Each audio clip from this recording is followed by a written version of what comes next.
상승의 후반이 급등기인데 그러면 이게 어떤 변곡점이 있을까요? 쇠퇴기로 전환되는 어떤 이 시그널이라고 해야 될까? 뭐 데이터적으로도 그렇고 시장의 반응도 그렇고 정부의 반응도 그렇고 좀 이게 바뀌는 변곡점 같은 게 좀 있나요? 분명히 있을 거예요. 과거에는 어떤 게 있었어요? 가장 첫 번째는 급등장이 먼저 온다라는 거죠. 지금 상황인 거잖아요. 지금 지나가고 있는 네, 상황 지나가거나 지금 이제 시작됐거나 이런 거잖아요. 네. 그런 상황이 오게 되면은 이제부터는 제일 많이 나타나는 현상들이 그래도 혹시나 떨어질 때까지 기다렸던 사람들의 패닉 바잉 현상이 나타날 가능성이 높을 거고요.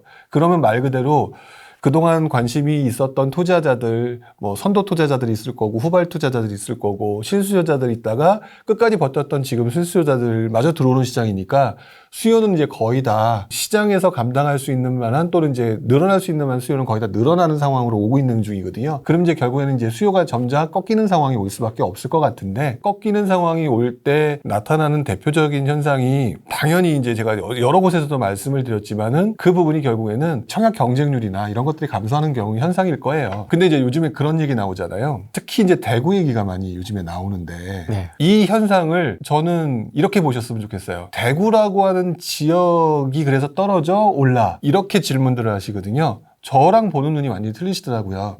근데 저는 이 현상을 가지고 뭐라고 얘기하고 싶으냐면 정말로 상승장 후반부에 나타나는 현상의 초기 현상을 보여주는 게 바로 지금 딱 상황인 것 같아요.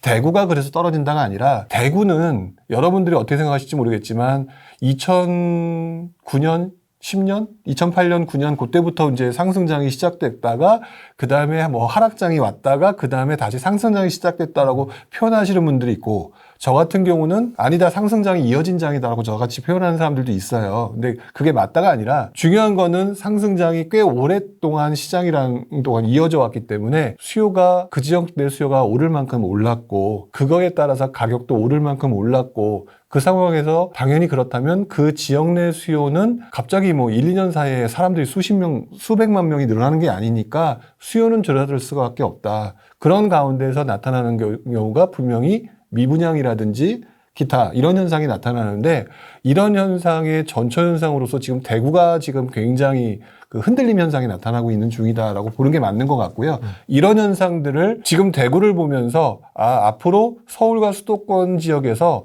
이런 부분이 나타날 수도 있겠구나라고 하는 거를 하나의 리트머스 시험지로 봐야 된다라고 말씀을 드리고 싶어요. 대구 같은 경우는 지금 외곽 지역의 미분양, 그다음에 뭐 일부 지역의 수성구 미분양도 낮다 뭐 이런 얘기 있었잖아요. 동구, 뭐 네, 수성구. 근데 제가 블로그에다가는 지금 대구가 그 상황은 아니다라고 표현을 하긴 했어요. 당신네들이 생각하는 것처럼 미분양 나서 지금 난리 나는 상황으로 지금 쇠퇴기가 접어드는 거 아니다. 쇠퇴기로 접어드는 거는 몇 기에 그 분기간에 어떤 추세가 나타나야 되는 건데 지금 잠시 뭐가 나타나니까 호들갑을 떠는 거지 일단 몇 분기 정도의 추세를 지켜봐야 되고 그때 판단하는 게 맞다라고 말씀을 드렸는데 그때 판단하는 과정에 있어서 서울 수도권도 지금 대구의 모습처럼 똑같은 혼란 현상이 나타날 거라는 거예요. 아, 그래요? 서울도 그럴 수 있을까요? 왜 그러냐면 서울이라고 하는 거는 이미 지금 뭐 물량이 없기 때문에 뭐 이렇게 해가지고 완전히 고정값인 것처럼 생각하지만 고정값일 수는 없죠. 시간이 지나게 되면.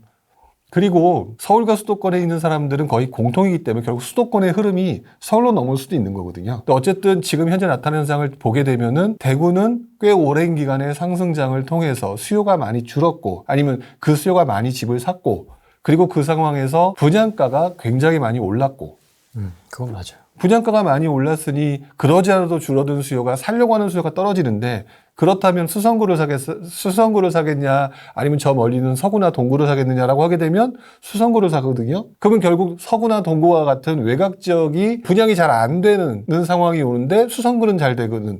그러니까 사람들은 보면서 이게 뭔 현상이야. 저기는 잘 되는데 저기는 안 돼. 이게 뭐지? 라고 하지만 이런 양극화가 나타나요. 그런 신호가 나타나게 되고 그것이 몇 분기에 걸쳐서 막 쌓여오게 되면 그 다음에 나타나는 현상은 사람들한테 진짜 이렇게 되나 보다라고 대중들마저도 믿지 않았던 하락 또는 침체에 대한 걱정이 늘어나면서 그나마 있던 수요도 빠져나가죠. 이 상황이 천천히 발생한다는 거예요. 그렇게 되기 때문에 근데 대구는 거기에 완전 초기라고 보기 때문에 지금은 그 상황이다. 아니다. 왜? 그 이후에 더 많은 수요가 몰려들면 오를 수도 있는 거기 때문에 지금은 판단할 단계가 아니다. 근데 만약 그게 몇 분기에 걸쳐서 하락 추세가 나타난다면 그거는 시작된 거다. 역시 서울하고 수도권, 나머지 곳도 마찬가지고 그런 현상이 비슷하게 나타날 거니까 대구를 굉장히 유심히 볼 필요는 있다라고 말씀을 드리고 싶어요. 대구는 지금 공급이 과잉이지 않습니까? 네. 또 대구는 대구만의 약간 그런 좀 그 시장이 또 따로 있고 네. 수도권 전체적으로 보면 그렇게 입주 물량이 많지 않아서 같은 사이클을 과연 같은 모습을 보일 수 있을까라는 의문도 들거든요. 맞아요. 일반적으로는 그게 맞는데 시장이 내 마음대로 안 되는 게 바로 이런 부분이라고 생각이 들거든요. 서울과 수도권의 움직임이 강세가 일어나니까 침체장이었던 천안장이 2019년, 20년도에 미친 장이 한번 왔었잖아요. 네. 남해장의 영향을 받기도 하는 게 시장이거든요. 지금 입주 물량 자체가 지금 많이 부족한 거는 사실이다라고 얘기를 하게 되고 하지만 그래서 많은 사람들이 한 2, 3년 정도는 괜찮지 않을까라는 표현을 많이 하는 이유가 거기 있긴 해요. 맞습니다. 그러니까 저도 제가 상승장 후반부 급등기에 접어들었다라고 얘기를 한다 하더라도 왠지 급등기다 하면은 쇠퇴기다라고 생각하니까 단기간에 올 것 같은 느낌이 들기는 하는데 제가 볼 때는 그 단기간에 오는 거는 없어요. 항상 급등장이라고 하는 게 확 오른 다음에 그냥 팍 떨어지는 그렇게 극단적인 것들을 머릿속에 상상을 하시는데 결국 오르더라도 막 지금 급등기라고 하지만 어느 지역은 안 오르고 있을 거예요. 왜? 눈치 보고 있을 거니까. 그런 것들이 계속 이어지는 장세가 오는 거고 그거의 기반에는 지금 말씀하셨던 입주 물량의 부족이라든지 이런 것들이 그 시간 내내 계속 이어지겠죠. 오히려 저는 쇠퇴기가 이 상태로 계속 이어지게 되면 정부가 공급 물량을 이제 한꺼번에 만들어내려고 되게 애를 쓰고 있잖아요. 그러면 진짜 한꺼번에 쏟아지거든요. 그러면 갑자기 급락을 만들 수 있는 진폭을 더 크게 만들 수 있는 행위가 나타날 수 있는 시장으로도 조금 전개되고 있다라고 보고 있어요. 지금 정부가 그러면 지금 당장은 아니겠지만 한꺼번에 공급할 수 있는 게 뭐가 있을까요? 뭐 가장 대표적인 게 지금 3기 신도시잖아요. 3기 신도시 이제 사전 청약 부분을 지금 시작하고 있는데 결국 그 물량들 그다음에 이제 지금 현재 공급 물량은 아니지만 공급 물량처럼 자꾸 정부가 얘기하는 것들이 어쨌든 그중에 일부분은 진행이 될 거잖아요. 진행되는데 그것들이 지금은 앞으로 몇 년간은 아무 문제 없겠지만 결국 그 다음부터는 몇 년에 걸쳐서 계속 쏟아질 거라고요. 그게 1년에 걸치든 2, 3년에 걸치든 3, 4년에 걸치든 이제 그 상황이 이미 대부분의 사람들이 수요가 이제 꽉 차게 샀던 상황에서 같이 맞물리게 되면은 그게 수요가 공급을 받쳐주지 못하니까 갑자기 급전직하처럼 급격한 조정을 보일 수 있는 소진이 있겠죠. 다만 그 얘기는 지금 시기가 워낙 먼 미래이기 때문에 하지 않는 것일 뿐 사실 정부가 이렇게 공급을 건드리지 않고 계속 안 해주니까 지금 이번 장에 이 급격히 오르는 장을 만드는 거잖아요. 반대로 그러다가 참다가 자기네들이 공급을 하겠다라고 해서 급격히 만들어버리게 되면 또다시 급격히 조정을 받을 수 있는 장으로 만들 수 있는 시장이 후반부에는 나타날 수 있을 수도 있어서 그거는 조금 계속 몇 년간 꾸준히 지켜봐야 될 것 같아요. 서서히 이제 턴을 하면서 쇠퇴기에서 이제 침체기로 접어드는 경우에는 그러면 이때 이제 가장 먼저 나타나는 게 아까 말씀해 주셨던 청약 경쟁률부터 그럼 이제 징조가 나타나는 건가요? 네, 청약 경쟁률이 확실히 줄어드는 게 나타날 것이고 왜냐면 이제 포기할 사람 포기했고 살 사람들은 샀으니 청약 경쟁률이 늘어날 리가 없겠죠. 근데 건설사들은 최대한 늘리려고 애를 써왔을 거 아니에요. 네. 그 물량들이 시차를 두고 보여지니까 얘는 늘어났는데 그 경쟁률은 줄어드는 현상이 나타날 수밖에 없는 거고요. 그리고 입지가 양극화돼서 나타날 테니 여기는 어디는 잘 되는데 어디는 안 되더라. 그래서 사람들 보고 되게 혼란스러운 상황을 만들게는 하겠지만 처음 겪는 사람들은 근데 저는 그거를 두 번을 보면서 그 상황이 오히려 신호이더라라고 생각이 들었었어요. 오히려 양극화라는 게 수요가 빠지더라도 외곽이 빠지니까 외곽은 안 좋고 중심지는 한동안 이어지는 상황이 오겠지. 그러다 이제 그게 중심지로 이어지는, 그리고 그 중심지의 경쟁률까지 떨어지는 그런 상황으로 연결은 되겠죠. 그래서 그것이 신호가 될 가능성이 높다라고 보여지는데 중요한 거는 이 말을 거두절미하고 또 이 말만 들으면 단기적으로 뭐가 올 것처럼 생각들을 많이 하시지만 그런 거는 아직은 아닌 것 같고요. 꺾이고 내려가는 거잖아요. 이제 네. 다시 올라가진 않고 우하향 상태에서의 투자자들은 이제 뭘 하고 있는 거죠? 과거의 경험에 비춰보면 그때 뭐 하고 있었나요? 정신 못 차리고 있어요. 정신을 못 차린다는 표현이 약간 우회적인 표현인데 네. 그럼에도 불구하고 상당수 사람들은요. 상승장에 있어서 잠시 조정을 받고 있는 거라고 착각을 하는 분들이 많아요. 그 꺾인 거를 그렇죠.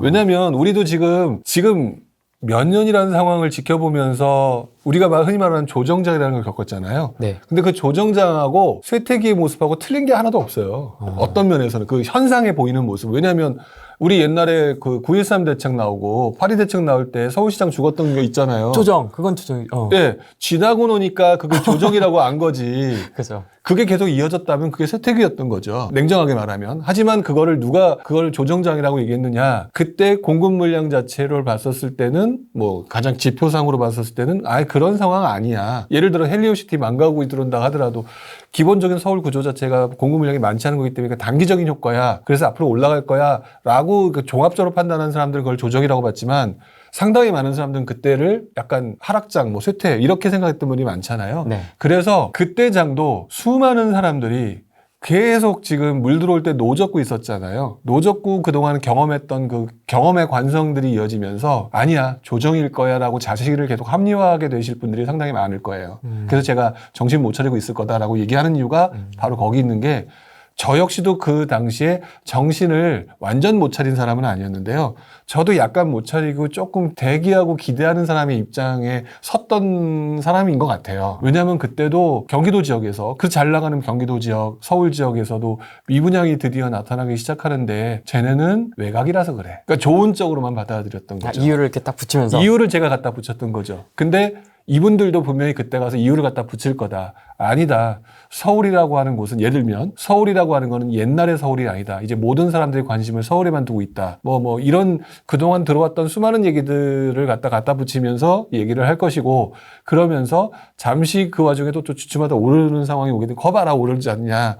이런 상황이 되는데 쇠퇴기는 아까 말씀드린 단기적으로 금융위기 같은 거 오면 팍 떨어지겠지만 그거 아니면 굉장히 천천히 와서 그 구간에 있는 동안에는 조금 느끼기는 좀 쉽지는 않을 거예요. 그래서 자꾸 그걸 갖다가 그 쇠퇴기의 신호가 어쩌고 저쩌고 얼마나 다 피하려고 얘기하시는 건데 그렇죠, 그렇죠. 대부분의 사람들이 정신 못 차린다니까요. 그렇게 될 거예요. 발라낼 수가 없네요. 조정이랑 쇠퇴를 이걸 그게 이제 거시적으로 볼 수 있느냐 없느냐의 문제예요. 폭락론자 중에 상당수 보면 그러잖아요. 금리 인상, 그다음 미국의 뭐 환율, 뭐 우리와 이런 것들에 집착을 하잖아요. 그것도 하나의 요소고 다른 것도 하나의 요소거든요. 마찬가지로 그때 보면은 자기가 필요하거나 자기가 관심 있는 요소만 갖다 붙이면서 얘기를 하게 돼 있어요. 심지어는 우리가 기억하는 2009년이면 하락장이었을까요? 상승장이었을까요? 금융위기 끝나고. 네, 1년 지난 상태죠. 사실상 하락장은 2014년 서울 수도권의 경우는 2013년 중반까지 있었거든요. 그 중에 유일하게 상승했던 시기가 2009년이에요. 무슨 말이냐? 계속 상승을 보고 금융위기라는 걸 겪었지만 그래도 사람들은 상승할 거야 라고 하는 관성을 유지했고 그러다가 2009년에 조금 시장이 괜찮아지는 것 같으니까 사람들이 또 몰리면서 잠시 올라갔죠. 그랬던 시장도 있었어요. 이 상승이라고 하는 부분이 사실 그래서 전 기간을 놓고 2008년부터 2013년까지를 놓고 서울 수도권을 보게 되면은 2009년은 하락장이 맞아요. 흐름상으로는. 하지만 그 기간에는 서울 수도권, 특히 이제 강남 같은 경우는 2009년에 상승했거든요. 근데 사람들이 그때 많이들 들어갔어요. 그리고 장렬히 전사했죠. 왜냐하면 그 이후 계속 떨어졌으니까. 행렬의 전사. 네. 아, 슬프다. 그만큼 어려운 시장이기 때문에 이거를 보면서 자꾸 물어보면서 판단해가지고 뭔가 내가 이걸 해결하려고 도망나가고 못 하겠다? 네. 제가 괜히 대응이라고 얘기하는 게 아니에요. 투자는 대응이다. 투자는 손해를 볼 수도 있고 이득을 볼 수 있기 때문에 까짓거 손해 볼 때 그 상황에 대응하면서 손절을 하면서 손해를 조금이라도 덜 보는 게 투자자의 모습인 거지 절대 투자를 하면서 손해를 안 보겠다라면서 내가 먼저 팔겠다. 제가 그런 분 있으면 제가 그 스승님으로 모시고 싶어요. 진짜. 없어요. 그럼. 실거래가 최고점에서 내가 팔고 떨어졌으면 좋겠거든. 원래 끝까지 그렇죠. 붙들고 있다가. 네. 20년 동안 저 한 번도 그래 본 적이 없거든요. 어. 한 번도 그래 본 적이 없어요. 적정하게 팔고 적정하게 해서 장기적으로 수익과 손익을 따졌을 때 수익을 내는 범위가 많으냐가 중요한 거지 그걸 갖다 자꾸 하려고 하는 그러니까 물 들어올 때 노져오려고 하시는 분들 중에 상당수가 뭐 노젓는 건 좋은데 지금 물 들어왔으니까 돈 많이 벌겠다라고 하지만 내가 모르는 사이에 나도 리스크에 빠질 수 있다라고 하는 걸 항상 기억을 해야 그 과정을 관찰하고 대비하는 게 있는 거지 어떤 신호를 보면서 대비할 수 있다라고 하는 거는 오산이라고 저는 생각이 들어요.